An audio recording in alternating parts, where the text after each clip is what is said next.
87-86 Pelicans, 4 minutes to play. Jazz shoot the second lowest percentage in the final 5 minutes of a close game in the NBA. Kanter, mid-range jumper right side is good. Enes Kanter has as many mid-range jumpers tonight as he has made in the last 10 games. It is tip-off with the trade deadline looming. Lots to discuss. To get into quickly, into breakdown, we'll look at the NBA 5 and all the latest news on Goran Dragic, and then we'll break down the Jazz situation with Enes Kanter as we get close to the trade deadline. It is tip-off. Back at you during All-Star break right here. Pow. Good morning, or good afternoon, or good evening, whatever it is that you may be listening to this, doing whatever you may be doing. Thanks so much for tuning in. I'm David Locke, radio voice of the Utah Jazz, Jazz NBA insider. My pleasure to be back with you. Thanks for letting me have a few days with the family. We went out and saw the World Championships in Beaver Creek Vale, had a wonderful time. Congratulations to Park City's Ted Ligety and for USA's Michaela Sheffrin on their gold medals. It was pretty awesome to see it, and more awesome because the kids had met those two earlier this month, and they had both been so gracious with their time out on the Park City Mountains. So neat to see. We're back doing it live at the home video. I know there have been some changes audio-wise that most people loved that we did on the road, and I'm going to see if I can incorporate that a little bit here while still going live from home, so we'll have that for you. I don't want to waste any more of your time. You can follow us on Facebook, Locked On Sports, or David Locke. You can follow us on the Google Plus page. The Locked On Sports Google Plus community is a great time right now. This is a great example, guys, of where the Google Plus community is great. Go to the ESPN Trade Machine. Do whatever you want. Go post it up on the Locked On Sports Google Plus community and share it inside the community and get everyone's thoughts. That's the place for this. That's what that's built for, this trade deadline type stuff, recruiting, different news. And the moderators have done a great job on that site. That's on Google Plus, Locked On Sports Community. So great work with that. Let's get straight down to the NBA 5. This is Rudy Gobert, and you are Locked On Jazz. Thank you very much, Rudy. All right, the big news is obviously Goran Dragic, and the angle from everybody's standpoint is that the Phoenix Suns have totally blown this, that Dragic wants out, and that by bringing in Isaiah Thomas and bringing in Eric Bledsoe, they've totally blown it. Not so sure on that. The decision really goes back to the Bledsoe max decision in the offseason, the fact that what they really decided is that Bledsoe's a part of their future. And the problem that Dragic is having this year is he's off the ball. And by playing off the ball, he's having to guard two guards, which is slowing him down physically and making it unmanageable for him. Even if he gets the same amount of shots and same opportunities, it's too much of a burden for him.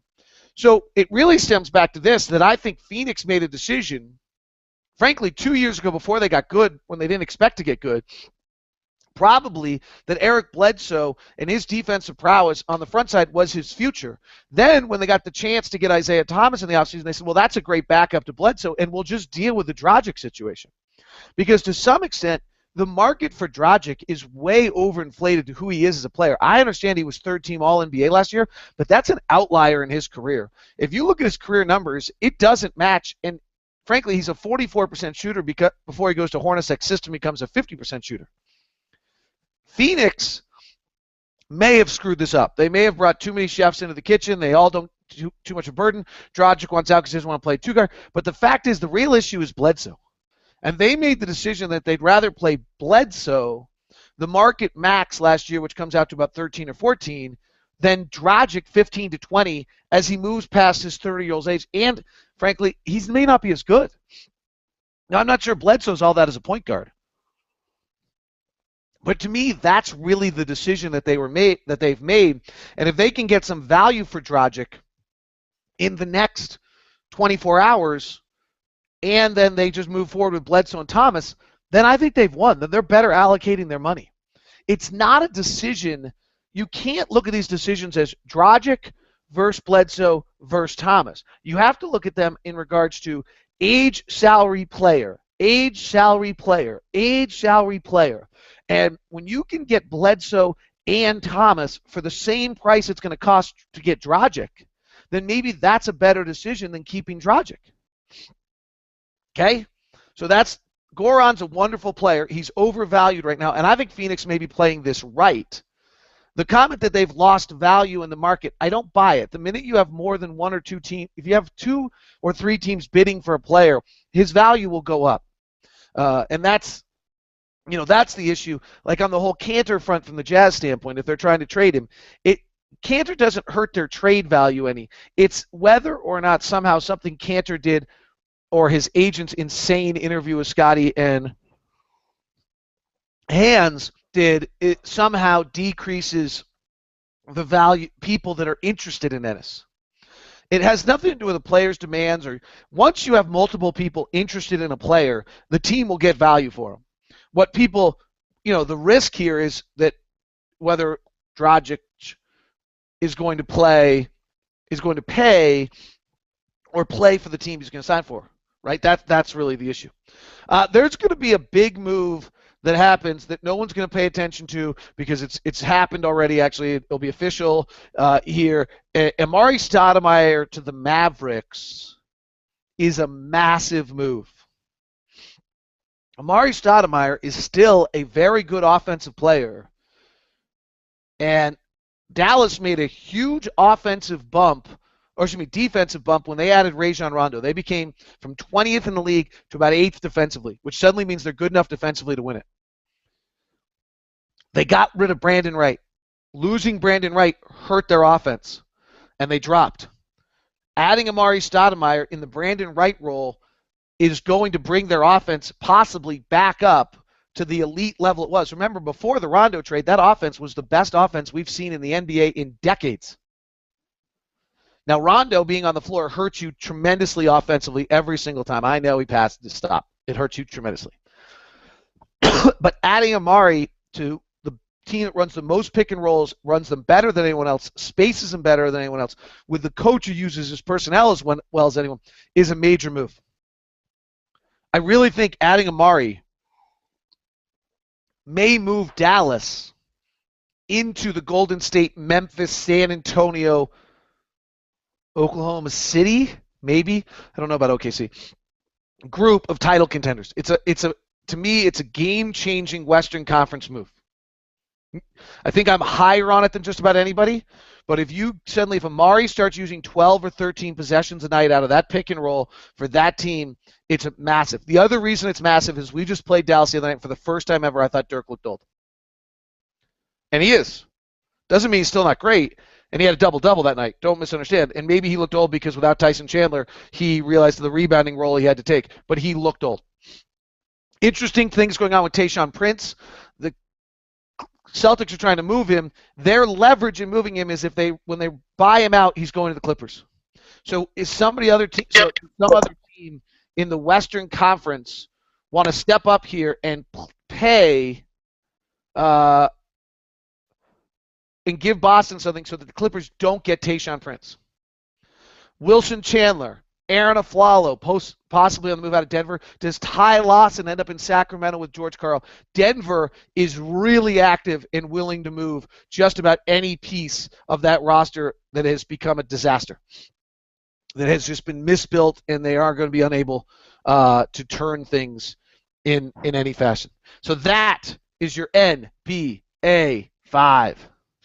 Hey, this is Gordon Hayward. I want to hear from you. Call 801-200-3738 and ask me a question.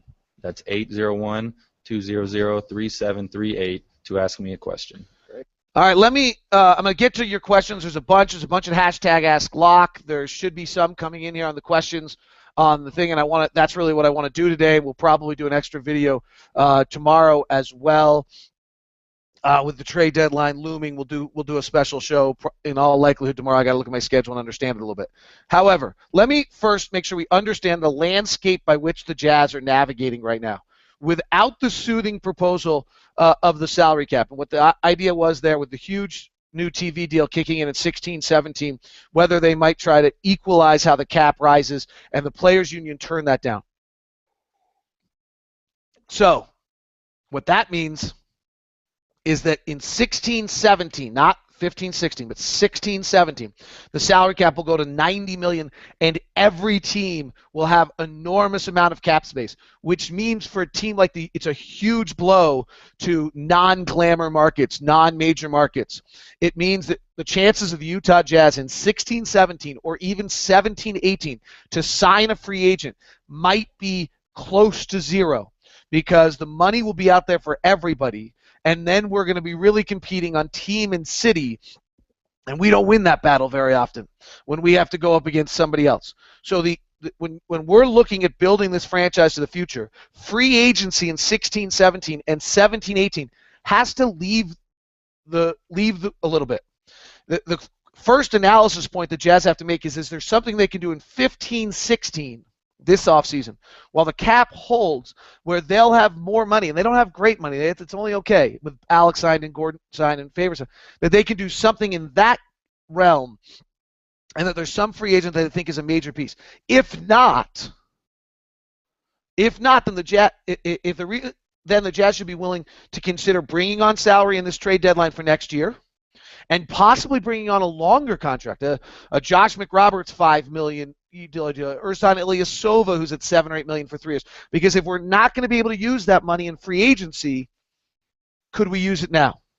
Okay, so that would be the first. The second analysis piece is if you really are not going to have much you can do in free agency in 16-17 or 17-18, because New York, Miami, LA, Phoenix, Houston, everybody else is going to have money, then you really have to make sure that you are getting something out of your current assets. I mean, whether it's simple, Dennis Lindsay said it best the other day on with Spence. Dennis made the comment, and this is really the essence of who we are. It's not sexy right now, but really internal development of our players is our greatest resource. And he expects everyone to get better in the last third of the season. Truly, the jump Rudy's made, that's our resource. The jump Favors and Hayward have made, hopefully Trey makes a jump. He hasn't done it yet. Exum next year and the year after. That's who we are.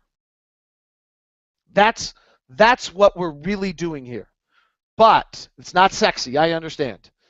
And our picks are intact and we have extras.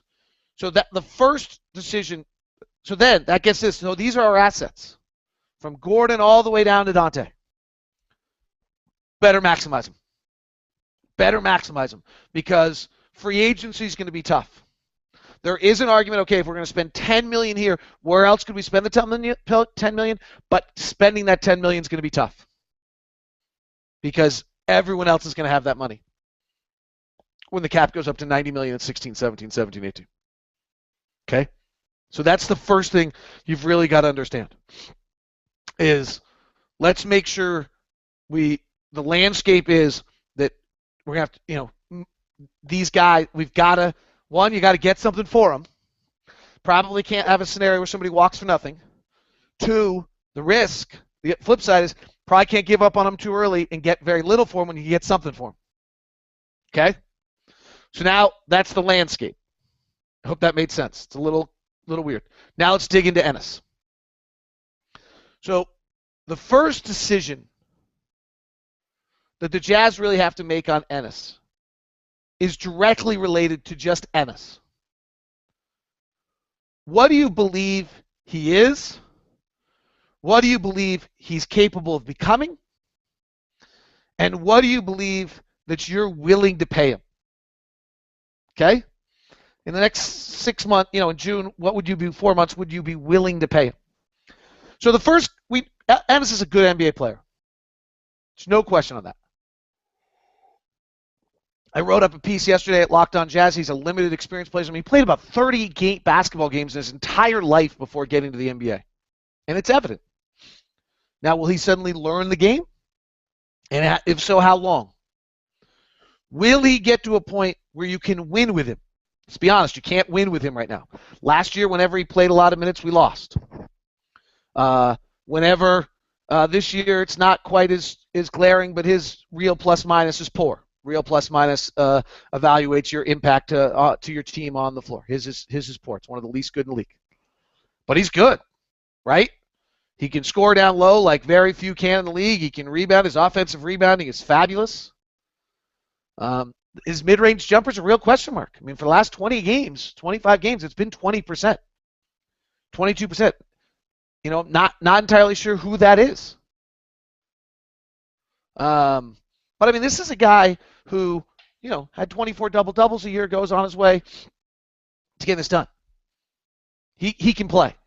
Let's not disparage him to a level where you suddenly, don't believe he can play. but can he help a team?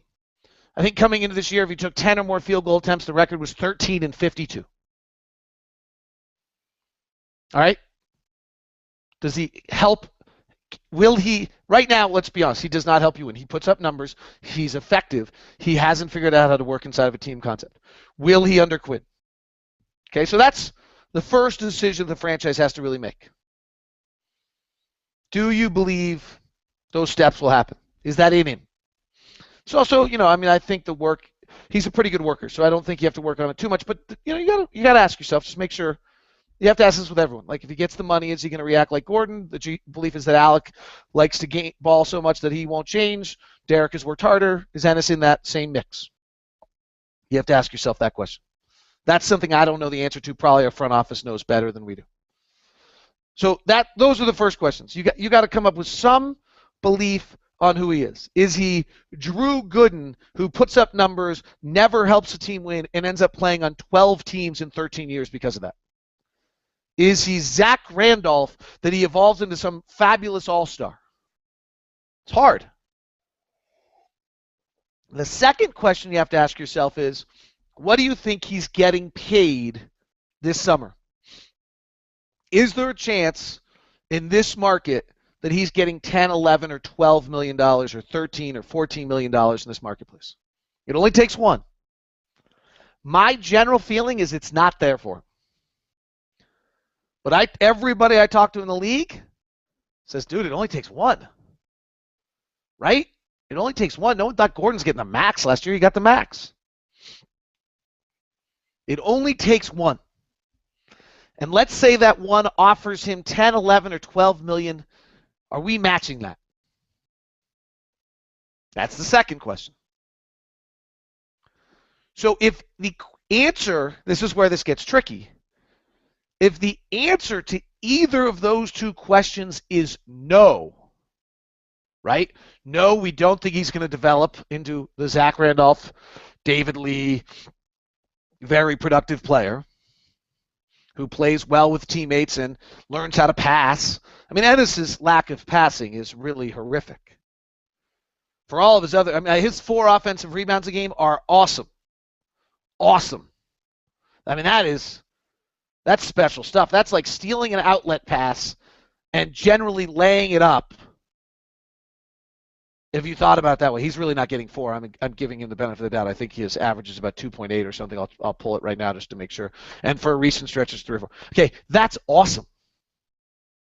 His 26 assists in 1,326 minutes is horrific. Okay, there's just so many sides to the. It's not even a cube. Like, I don't even know what to call it, right? Like, it's a Rubik's Cube of Enes Kanter, and each little square has a different meaning to it.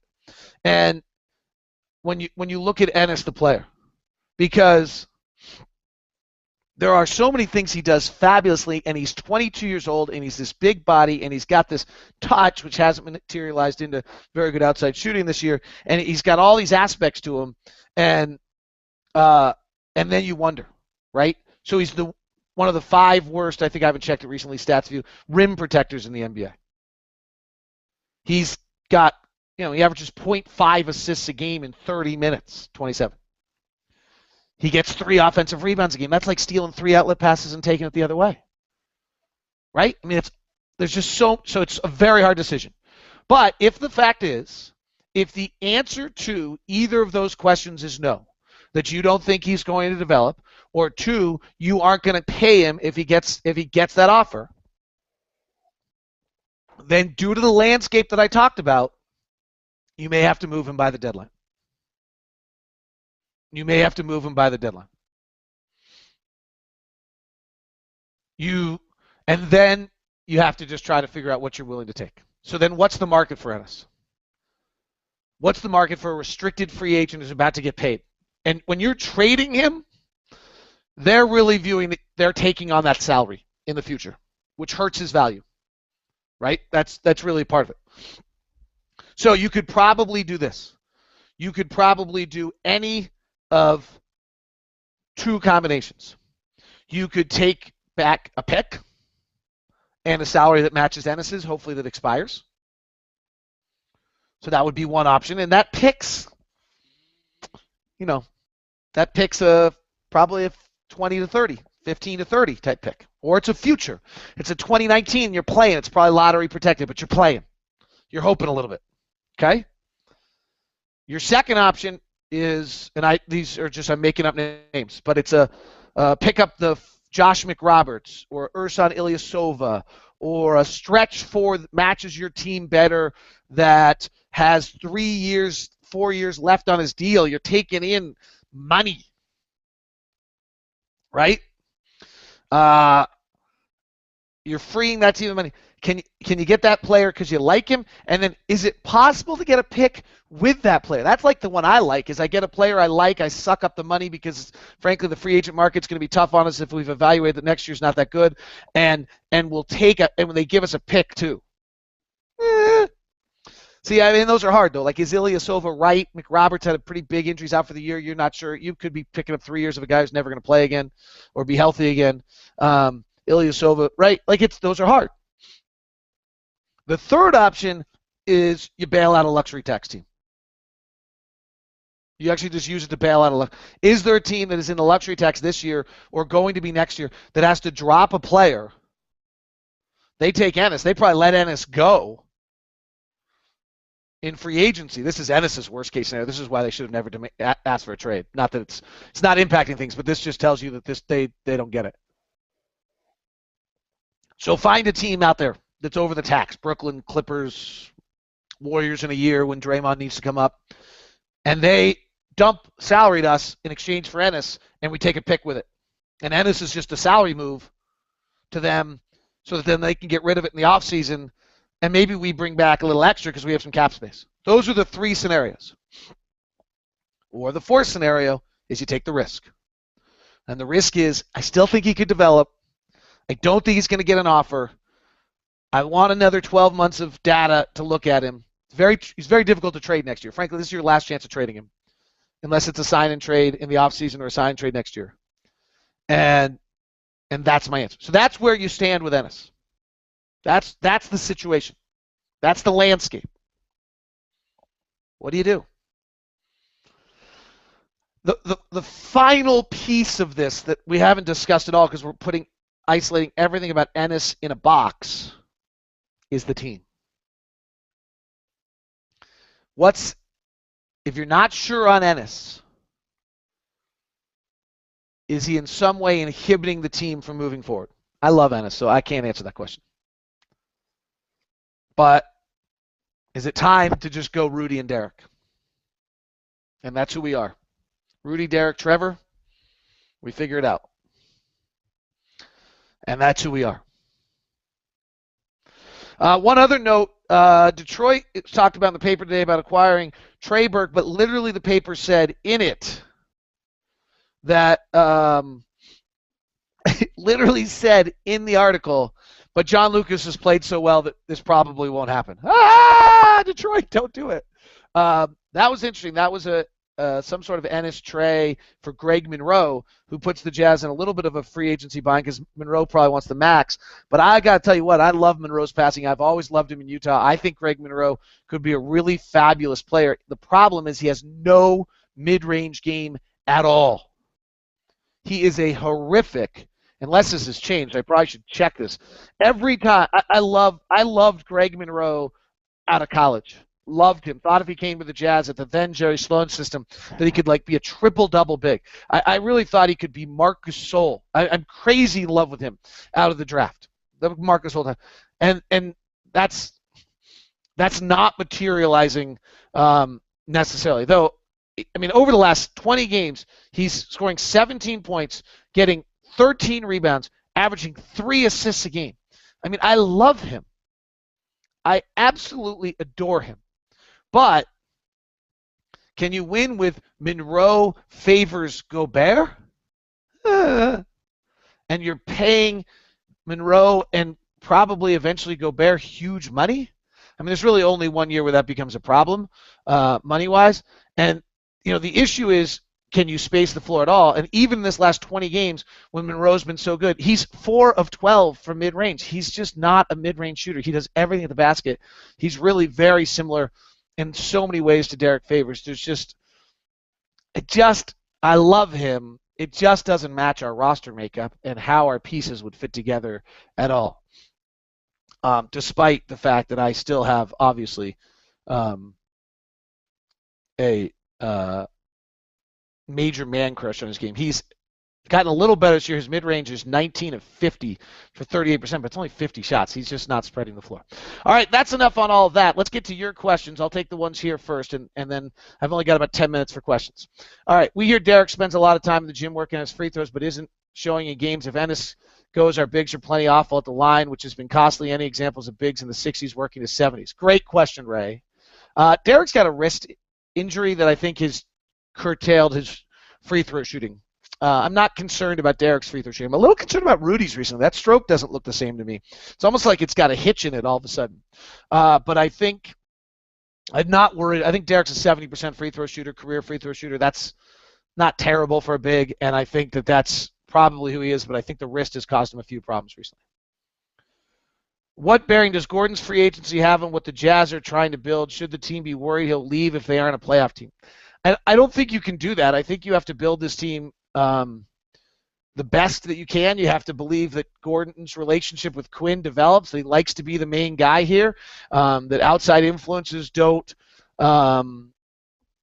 you just build it the best you can. I mean, we're trying to get better. Hopefully we're going to continue growth, and Gordon's going to feel some sort of ownership of that, and he sticks around. But I don't think you can accelerate the process unnaturally that way. Philip Malone. Now that you've lived through the longer All-Star break, did it work, and do you think it needs tweaking? I think it's the greatest thing ever. I love it. I think the players will too. I think basketball will be good when we come back. Do agents like their clients playing for the same or different teams? Stauskas and Landry share the same agent as Gordon. It's interesting. We had a lot of Bartlestein guys for a while. I think Mark's a really good agent. Sometimes it has to do with how well a team gets along with an agent, right? I mean, Dan Fagan's got some relationships where I think teams just don't take Dan Fagan players because he's so caustic. And so maybe sometimes when you're looking at the last second and you're deciding between a Mark Bartlestein client and a Dan Fagan client, you go, I'll go to the Bartlestein because then I've got a reasonable person to deal with. And if you listen, I don't want to get into it a great deal, but I mean, if you listen to the Enes agent interview with Scotty and Hans, and I know Max, we all know Max, if you're Dennis Lindsay, that's probably hard to deal with, right? I mean, there was not a reasonable understanding of your client's place in the league in that conversation. One of the youngest players in EuroLeague games ever. Come on now. Like, the truth is he played 8 games in like 10 minutes a night. Never understood how little he was used. Why? Because he'd played 30 combined games and Al Jefferson and Paul Millsap were ahead of him and we were trying to make the playoffs. You can disagree with the idea that we're trying to make the playoffs, but Enes wasn't helping anybody win at that point. I mean, he's one of the most dominant players of his generation. If you're Dennis on the other end of that phone, isn't that hard? Where if you're dealing with a Mark Bartlestein who gets it, has got the landscape, understands the game, understands his players. The Gordon conversations were always very hey, we're not going max. Okay, well, we want max. Okay, go get max. We'll match it. Very simple. Everyone understood where it was coming from. The Enes conversations have been, we want max. Not Max the agent, Max money from Enes' side. Okay, well, we're not going there, so let's keep going. Well, why not? Well, 'cause that's craziness. As you pointed out, Enes is a very good offensive rebounder, number 7 in second chance points per 36, but Rudy's number 5, and Derek and Trevor also rank higher. Are all our guys that good? Is there something about Quinn's system that discounts their numbers? No, I mean, I think they're all very good. They're all big, and Quinn's spacing, if you space the floor correctly, and you have the ball moving correctly, and you have people defending when the shot goes up at all spots and all movements, then it's a 2-on-2 battle between your 2 bigs and their 2 bigs. Or if you've made them switch somewhere along the way with all of our picks, then the offensive rebound really becomes a weapon. So there's something to Quinn's system that is helping create this. Was there word or speculation about Rodney Hood's feet during the draft that made him slip, or was it the talent issue? I don't remember anything about his feet during the draft. He does have flat feet. I think that's obvious if you just see him move. And maybe that was it, but I don't think so. Taylor Cottrell, can you explain the whole buyout clearing waivers process?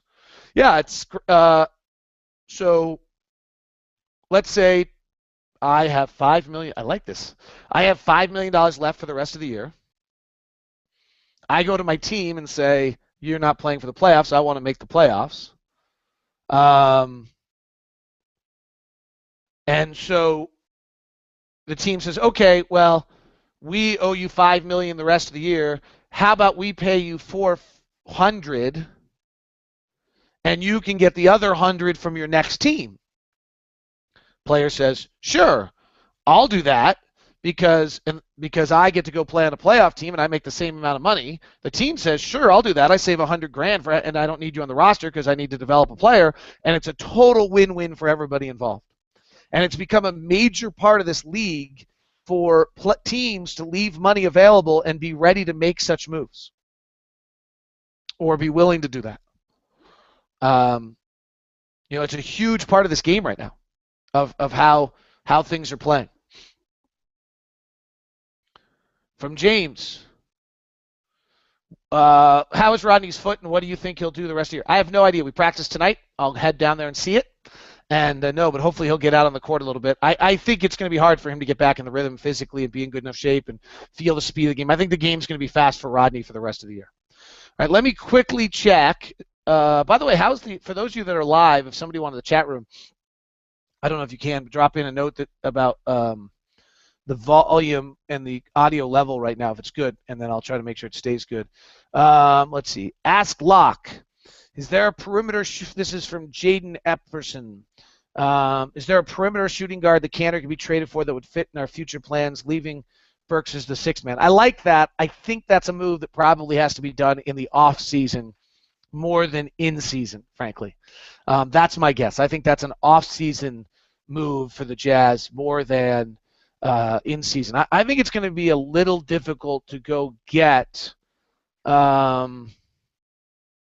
that type of player for Kanter right now. I think you're going to have to take salary in a pick or do something like that. I think it's going to be hard to get a player that matches.